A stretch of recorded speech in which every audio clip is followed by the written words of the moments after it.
I'm Tim Selby from Heart of Steamboat here at the base of the ski mountain on Labor Day weekend. Beautiful, sunny weekend. I hope you're all doing well. It seems like not long ago, it was Memorial Day weekend, and I was talking in church about how all the birds come back. They migrate back for the summertime. I think it was like 15 million birds come to Colorado in the summertime. Sometimes around Memorial Day weekend, it's like 1.5 million a day. It's amazing. And those birds came back here to this place after a really big snowy winter. Now, I love the winter. I love the snow. It was amazing. It was awesome. Had a blast. But I got to tell you this. When that winter was over, I was yearning for some summertime sunshine. I was yearning to feel the warmth of the wood on my bare feet out on my deck in the summertime. I was yearning to feel that sunshine on my skin as only the early summer sun can do, to leave those hats behind, to leave the coats and the gloves behind. Come on, you know what I'm talking about, right? We were yearning for some summertime, some beauty, some goodness. And I hope in these warm days of summer that you found some renewal, that you found some refreshment along the way. I hope that you've had that. Or if you're in Texas or Arizona, I hope you survived those hot summer days. But at the end of summer, things change. School's back in. It's kind of quiet here at the base. Things change. Kids move off to college. A lot of changes in the fall. But as those changes happen, sometimes the changes are easy. Sometimes they're welcome. Sometimes they're not a big deal. But sometimes those changes are scary and they're hard and difficult. Changes that involve separation or letting go of things, letting go of life as we've known it, maybe our health or our abilities. Letting go is hard. Life and death and the reality of all that. Deeper concerns. It's these deeper concerns that I think Jesus was talking about when he went on a hillside one day overlooking the Sea of Galilee and he taught the people. And he taught them saying these words. He says, "Look at the birds of the air. They do not sow or they do not reap or gather into the barns, but your heavenly Father feeds them and cares for them." He says, "Look at the lilies of the field that are here today and gone tomorrow, but not even Solomon in all his glory is as beautiful as one of those." Jesus starts that teaching by saying, don't worry about your life, and ends up by saying, trust God who cares for you. Seek God's kingdom, and you'll find that you have what you need. It's a challenging teaching that Jesus puts before us. And it makes me think about those flowers in the field. We would call those the wildflowers here in Steamboat, right? Those wildflowers come in early summer, heralding the beauty of the summer season, and they're so awesome. And yet, where are they now? Most of them gone. A few hanging on in these late summer days, but they cannot last. If they could worry or scurry about, it wouldn't add to the length of their days. All that is asked of them is that they shine their beauty and their glory for all the days that they have with all that they've got. That's all that is asked of them. We might ask ourselves, why are things the way they are? Why is the universe ordered in such a way? And I think maybe on Labor Day weekend, we might be well to remind ourselves, well, the ordering of the universe, that's God's labor. That's God's work.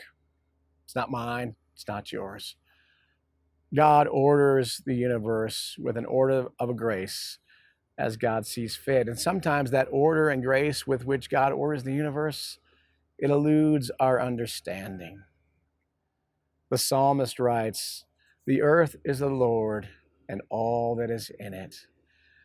God has made the earth in his wondrous ways with God's wisdom.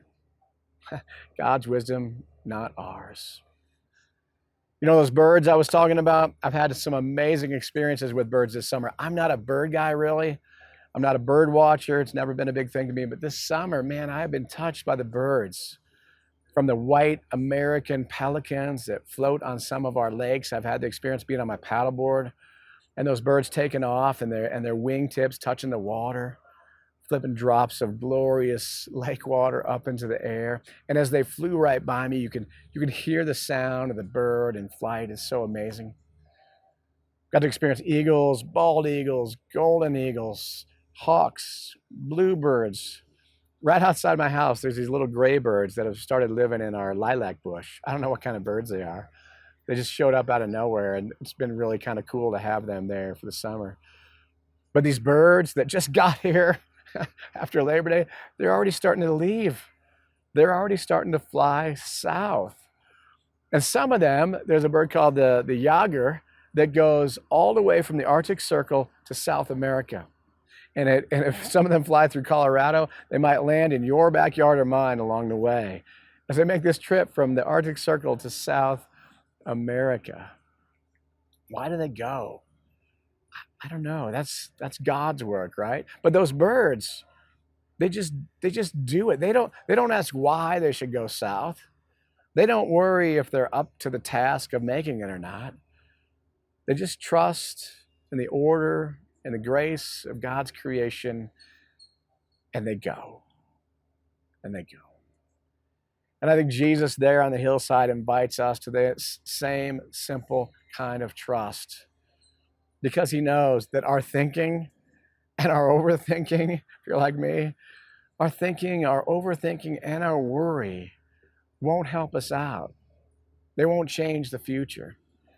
There's a beautiful phrase that I recently ran across, and I want to teach it to you. This is the takeaway I want you to have from this talk today. This phrase says, worry does not empty tomorrow of its sorrow. It empties today of its strength. An amazing worry does not empty tomorrow of its sorrow. It empties today of its strength. Our worries don't help us. They don't prevent our pain and our struggles and all that comes with human life. But they do take our energy out of today. Such an important and powerful phrase. Some of you I know have heard of a woman named Corrie ten Boom. Corrie ten Boom was a Christian woman, and during the Holocaust, she and her family helped to hide Jewish people from the Nazis, helped to hide them, helped them to escape to freedom. And along the way, her family was arrested and she was imprisoned in the Ravensbrück concentration camp. Along the course of that war and that Holocaust, she lost many friends, many family members. But after it was over, she wrote books. And in one of her books, she wrote this phrase, worry does not empty tomorrow of its sorrow. It empties today of its strength. That came from her. That's not some Pollyanna statement. That's a statement from a woman who has been through hardship. She's been through pain. She's been through suffering. She's been through difficulty. And yet she has found a way to trust in the order and the grace of God. And I think it becomes an example for all of us of what we might do as well. Now, let me be clear. I think to trust in God doesn't mean we don't have our work to do. Those flowers, they work hard to draw nutrients and water from the soils and to transform that into their life. They work hard to take the energy of the sun and to transform that into beauty and growth.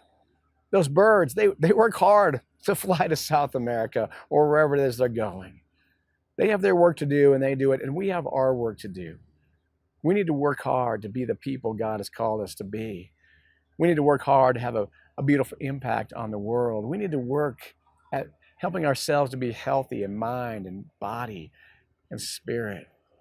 We need to do our work of caring for loved ones and relatives and people as they struggle or they suffer. We need to do that work, and we need to do the great work of reaching out to those who need help, to the lifting up of the lowly and the grabbing the hands of the lonely.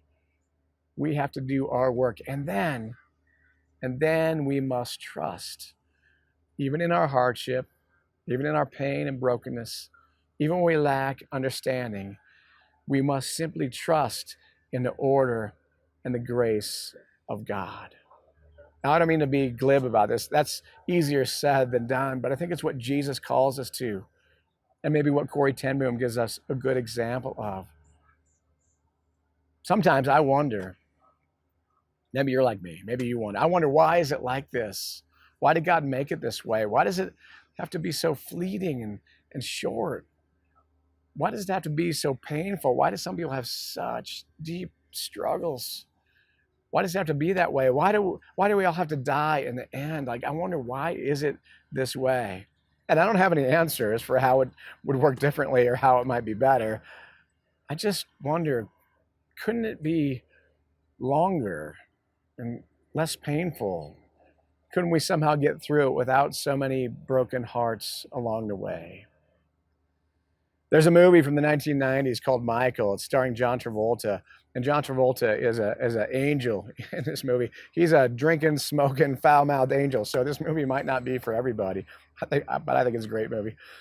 But in this movie, the rules are that the angels can only come to Earth so many times, and Michael is on his last trip to Earth. And there's a point in the film when he's standing out in this field, and he opens his arms up and he says, "Oh, I'm gonna miss it so much." Miss what? And he responds, "All of it. I'm gonna miss all of it so much." And this piece in the film really touched me, because here's this angel on earth, and he's just stopping and taking a breath and breathing it in, because he's gonna miss it. Because life on earth is so beautiful, even for the angels. And he stops and he takes that in. So maybe one of our jobs, folks, along the way, maybe one of our jobs is to stop and to breathe it in and to realize how beautiful and glorious it all is. You know, I think when Jesus taught those people on a hillside over the Lake of Galilee, I think in my mind it was early September, and the flowers were starting to fade, and the birds were starting to notice it was going to change. And Jesus sat on that hillside and he talked to the people and he taught them about the rhythms of life and how to trust in God. How the rhythms of life are ordered in such a way that we can trust even yet when we don't understand. So many birds are going to be flying south in the weeks ahead. Why do they do it? Do they even understand why they do it? Probably not. But there's something inside them. They just know, and they just trust that it's the right thing to do. And they go. They go. And may God bless them on their journey. And may God bless you on yours.